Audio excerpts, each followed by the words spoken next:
Muslims in southern Africa, living at the Cape, developed a beautiful culture, which was another blending of Islamic cultures and the indigenous languages and understandings of the region.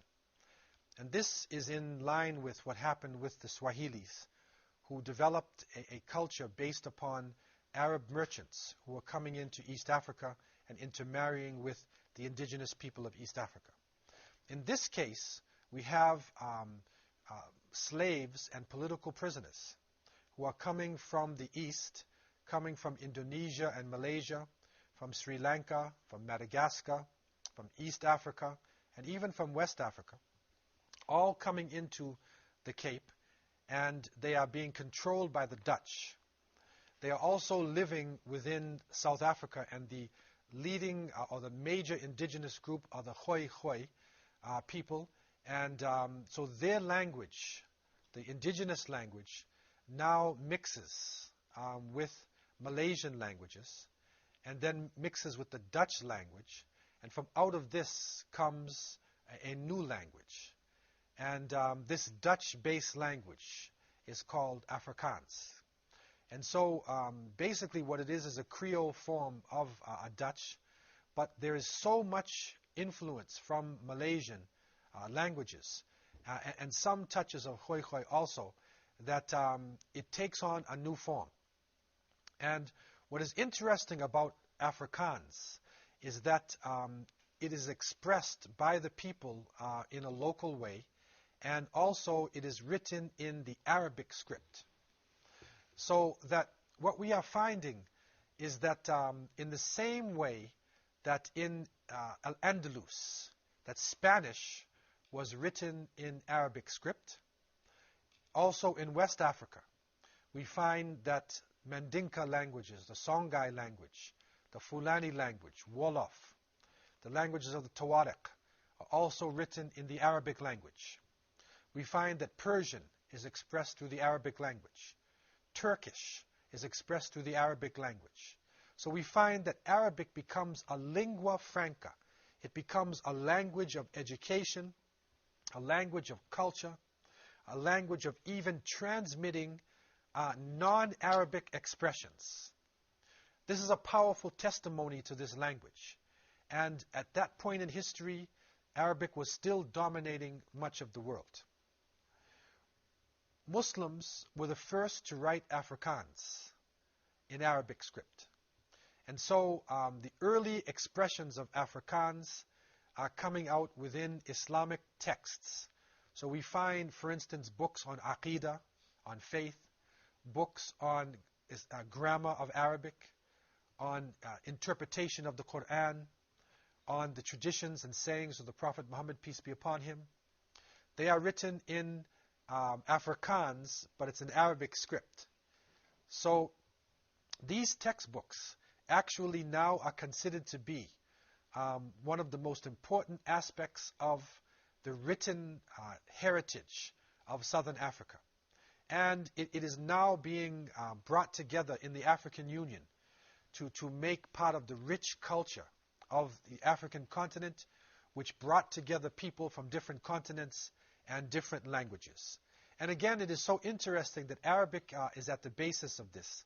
And Muslims are the agents of bringing together different nationalities and also raising education to a high level within society. So this young Muslim community living in the bondage of slavery then becomes liberated when slavery is abolished. But following this, a terrible period of colonialism is developed in South Africa, which eventually leads into what is known as apartheid. And that is where people are separated based upon their color and based upon their nationalities. And so within the apartheid system, the white complexioned people live in a separate area. They live on the high grounds, and they get the best area. The middle people, called the coloreds, the people who are mixed, are living in the middle regions, and they usually work as artisans, and they work as domestics, and some semi-skilled jobs. And the African people are living on the bottom and are working in the gold mines and the diamond mines and the most menial jobs within a society itself. Muslims find themselves in the middle. They find themselves not in the top dominating classes and not in the lowest, most oppressed class. But they were oppressed and put into a very strategic position. So many of the Muslims were involved in the struggle against apartheid. They used their education, they used their intelligence to try to bring the oppressed people from out of a state of oppression. From the time of Tuangudu, you go back to the 18th century, and even before that, to the time of Sheikh Yusuf Maqassa, back in the 17th century, Muslims were providing upward mobility through Islam. That people who did not know how to express themselves through written languages, could not read textbooks carrying science and literature, were introduced to writing through the Arabic language. Through the reading of the Quran, they were able to then go into the revelation. They were able to learn the sayings of the great ulama who came out of the Middle East and out of much of Africa. And so Muslims provided this upward mobility for the oppressed people through the religion of Islam and through the learning of Arabic and the memorization of the Quran and the great writings of the ulama who came from all parts of the Muslim world.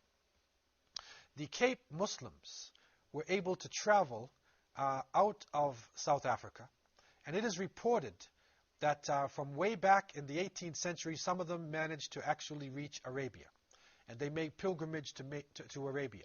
So from the 18th century into the 19th century, they had a term they called the Muslims of the Cape Ahlul Kahf, which we would know as the people of the cave. And there's a chapter called Surat al-Kahf, the chapter of the cave in the Quran. Maybe the Meccans considered the Cape Muslims to be so far away, to be like in a cave or to be in a distant place, and they called them Ahlul Kahf. And they came into Mecca, and they made the pilgrimage and settled down in Arabia.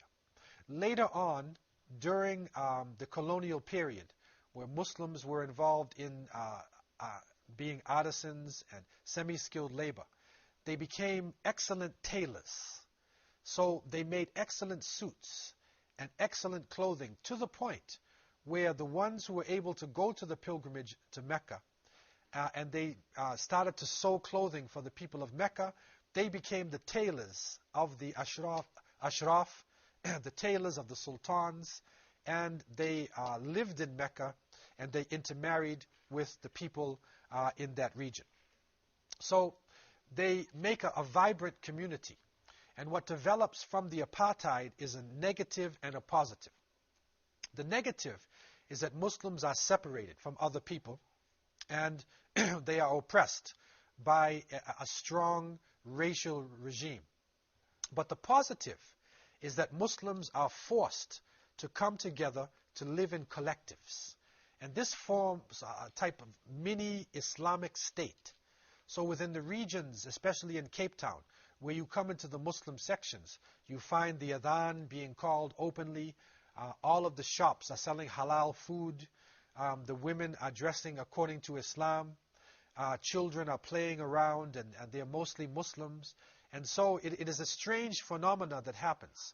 Muslims are forced together, but through coming together in a state of Islam, they are able to actually preserve their faith and to raise themselves to a higher level.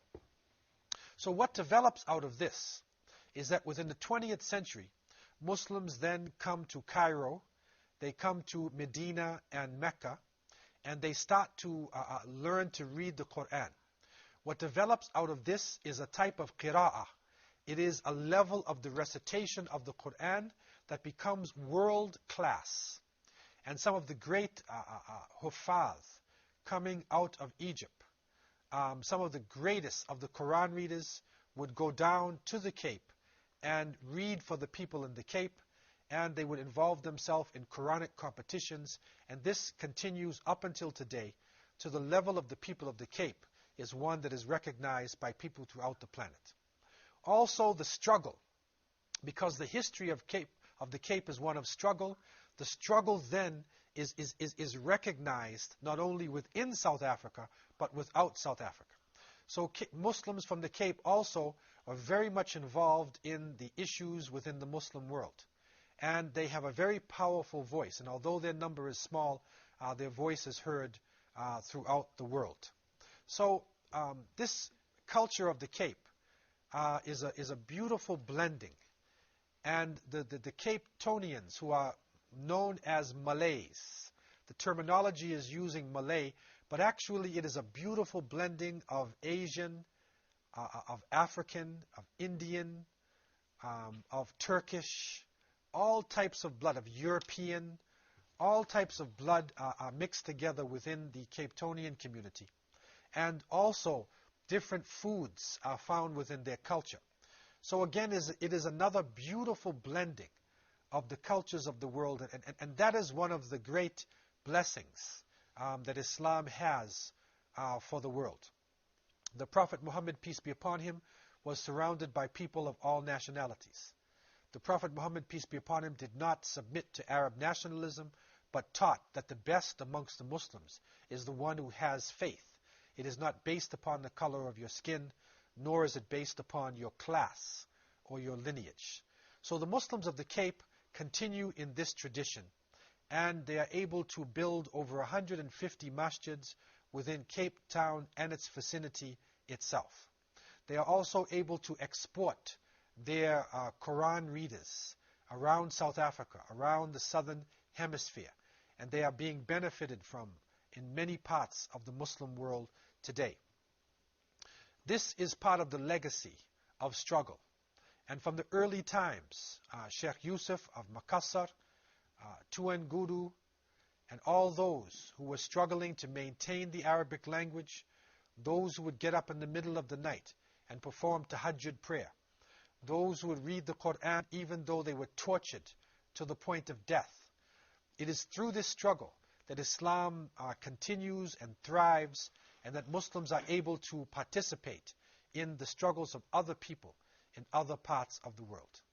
And so we again open up this gem of wisdom, an untold story of Islam, an untold story of world history. I leave you with this in peace. Assalamu alaikum wa rahmatullahi wa barakatuh.